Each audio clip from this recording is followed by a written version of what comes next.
The business of Billings is constantly changing, perhaps faster now than ever. As the world of retail and the internet intermingle, it's a daunting challenge to foresee what's next for the Billings business scene. Steve Corning, the CEO of Corning Properties, has his thumbprint on a number of Billings retail projects that include Shiloh Crossing, the Shields Megastore, the Heights Town Center, just to name a few. As one of the region's foremost construction and development leaders, we asked him to share his perspective on the business of Billings and how we stack up against the rest of the state. Baseline, Bozeman is probably the fastest growing community in the state, but the retail sales in Billings and the Billings market have always been the best in the state. You know, we're always what we call the 100% market. And the reason, again, is the regional trade, which is really a factor here.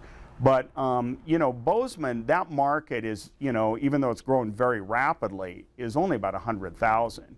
And so that takes in the outlying area, you know, we're 350 to 400,000. So we're, you know, 3.5 to 4 times the size. So, you know, when retailers come to the state, they typically want to come to Billings first because of the sales volumes. Where a place like Bozeman, which is growing so rapidly, but the cost of housing there is probably 25 to 30% higher than Billings. And one of the things you have to remember is that an awful lot of consumer dollars are going out of people's pockets to service housing, whether it's rent or a house payment in a market like that. So again, the retail economy as a result can be less robust because of the cost of housing. So there's always, you know, a give and take in every equation.